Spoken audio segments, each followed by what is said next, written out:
I just recently came across a clip that isn't very recent, as we're in 2025 now, but it's of Mark Benioff. He's the Salesforce CEO and founder. And he was stating that by 2025, so we're in 2025, that he'll be hiring new engineers by 30%. He foresees not hiring eventually any new engineers because of their Agentforce AI program, along with other programs they have.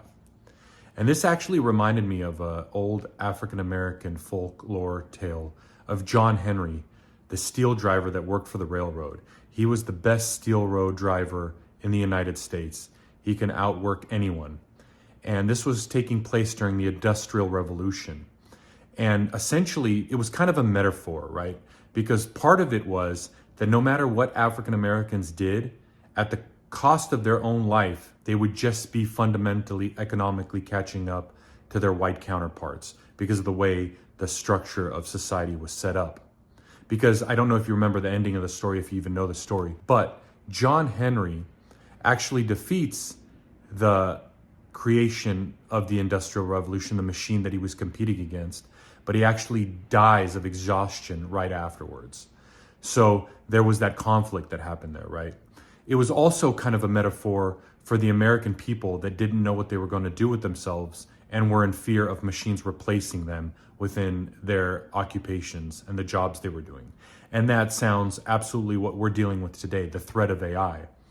And I wonder that if there's a lot more in common with our history that is happening now, with kind of sparked an idea to me. What if, as a people, we're so comfortable in the fact that we can, through credit and cheap processed foods, we can feed ourselves, we can entertain ourselves, and we're not seeing what's coming. We're not seeing that we're coming to a point where we're not going to be able to feed ourselves. I mean, in the last year or 2 years, you saw the skyrocketing of eggs, for example, or milk, or just the basic essentials of food. And energy, electricity shot up. I mean, where I live, it's even scarce. While I'm talking to you right now, my electricity's off because of high winds. I don't get how that's even acceptable in the modern world. And I know there's a threat of fires, but we've known the threat of fires for 30 years now in Southern California, if not longer. So why haven't we been adjusting our infrastructure? Regardless of that issue or any of these other issues, we're marching and willingly giving up our freedoms ever so slowly. They're being chipped away so that we could eat and we could be comfortable.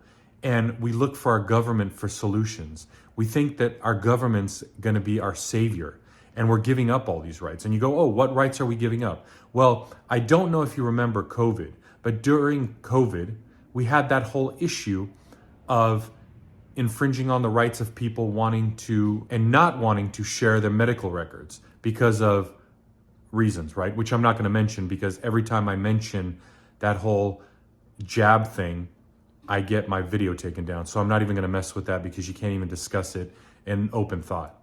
But during that time, during that hysteria, a lot of people were willing to take away the rights of other people. And I'm pretty sure the government was doing all its marketing strategies to support that idea. So we turn against each other. And that's always a thing, right? We turn against each other. They make it seem like there's this big divide, 50% here, 50% here. One side's the idiot, one side's not the idiot. And they're always mixing and matching, right? Playing little magic tricks, but it's never the government.